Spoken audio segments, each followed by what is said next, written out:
Hi there, in this video clip today I want to talk about ceramics, composites and polymers.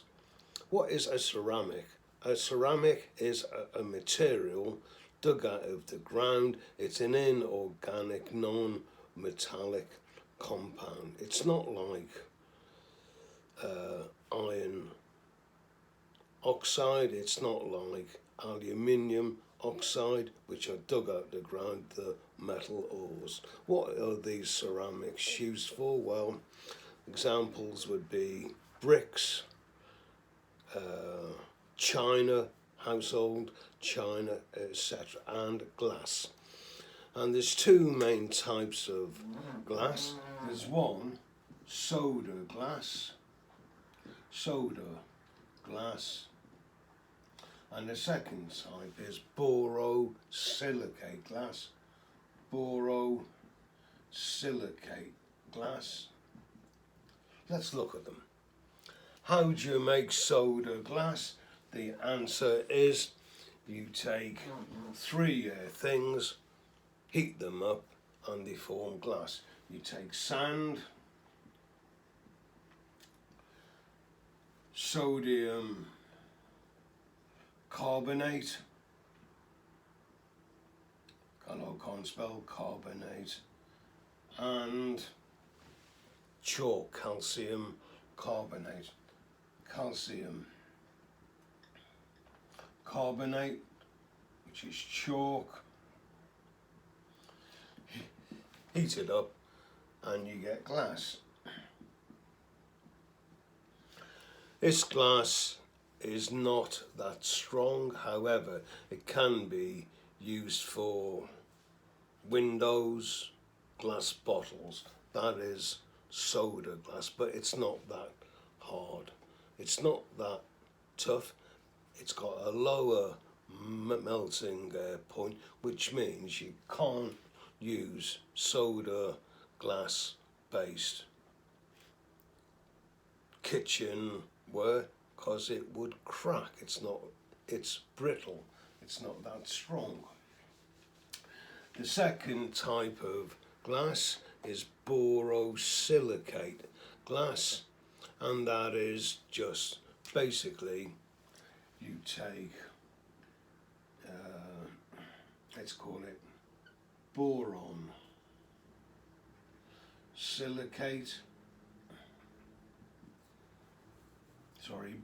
oxide and sand, heat them up together and you get borosilicate glass, which is a lot tougher. It's got a higher melting point, it's not so brittle, and it can be used for kitchenware, casserole dishes. Pyrex, by the way, is an example of something fabricated or made from borosilicate glass. The next thing I want to talk about is a composite material. These are becoming all the rage now. A composite material is when you got a mixture of material 1 plus material 2, and it could be 3 and 4. Basically, they're mixed together, and the idea of a composite is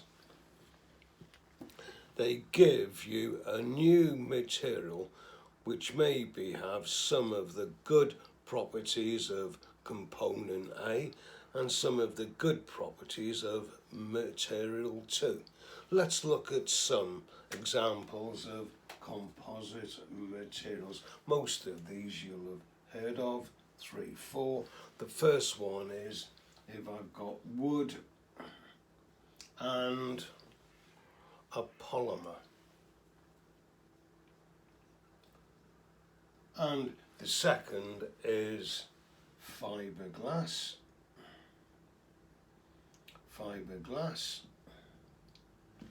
Another example, everyday one is you've got carbon fibre, and an everyday one is concrete, and another example is reinforced concrete, reinforced concrete. What these each consist of is, if I've got a thing called a matrix, it's a central binder. So there's the matrix, and inside it you've got these other things. These other things inside the matrix or the binder could be wood, fibres of wood, pulp, fiberglass. I'll look at that in a bit more detail soon, but it's fibres of glass, carbon fibre specialist product. Carbon fibres give things a hell of a lot of strength. Concrete. In the concrete you've got the mixture inside of it, the cement, and the cement inside that, it contains gravels and sand particles, but chemically the aggregates, sand and stones, don't react with the matrix. And then we've got reinforced concrete, which is the matrix, the cement with the aggregate, and then it may have steel bars inside it. Reinforced concrete. These are all examples of composites. The fiberglass, like I've said, is strands of the glass, and example, the matrix in that is polyester. It's a polymer which consists of, you get fiberglass, you get a hardener mixed with the main adhesive, etc. And what happens is it sets together to form a rigid structure, which makes the material more versatile. If you took something like carbon fibre, the products are strong and light, hence it can be used in the manufacture or maybe aircraft parts, cars. And if you took something like fiberglass, it's light and it's strong, and it can be used in things like jet skis, ordinary skis, boats, boat hulls, etc. So that is all what I wanted to say about composites. What is strange is they often have different properties than what you would think. Anyway, I'll talk to you a bit later about that. And the final thing today, which I want to talk about, is polymers, plastics. These can be classified in two types. They are thermo setting, and sometimes I used to call these thermo softening. Well, let's still call them, and thermo oh, my mind's gone blank. Thermo flowing polymers. Let's look at them in one by one. Let's look at thermo flowing polymers. These are polymers which, when you heat, they melt. When you cool, they form a solid. And when I reheat again, it forms a liquid, the liquid solidifies and heats it again, so they are polymers, plastics which can be heated time and time again and cooled, so they go solid, liquid, solid, liquid. So polymers like polythene, polystyrene, nylon, these are thermoflowing polymers.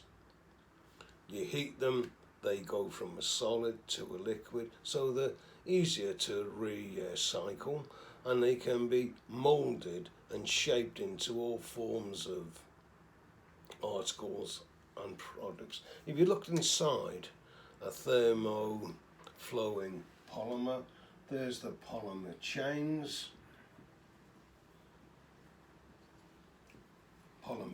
and they are slightly attracted to each other by intermolecular forces. So when you heat them up, these bonds, slight electrostatic forces, links, very, very weak links, they break and it changes from a solid to a liquid. However, if we take a thermosetting polymer, these are things like urea formaldehyde, polycarbonate, epoxy resins, polyester resins. Inside them, there's the polymer chains.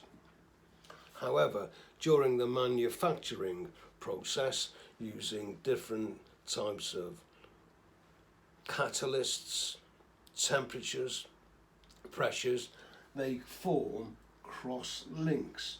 And don't forget, the cross links are in 2 dimensions. So the structure is rigid and it's fixed. And of course, you try to melt a thermosetting polymer, they don't like it. Resistant to heat, and that's why you often get like things like handles on pans, frying pans. They don't melt, otherwise when you're using them on the stove they burn your hands. Electrical fitments as well, urea formaldehyde, they don't melt, they are thermally stable. So the difference between a thermo-softening polymer is one that melts continuously, going from solid to liquid, whereas in a thermo-setting polymer or plastic, they have these links, cross links, quite strong forces, so they have a higher melting point. They're not prone to burst in there to flame. They're used in flame retardant applications or things you don't want to melt. And that concludes what I want to say about composites, ceramics, and finally just now polymers, thermoflowing and thermosetting polymers, or thermal softening, they're sometimes called.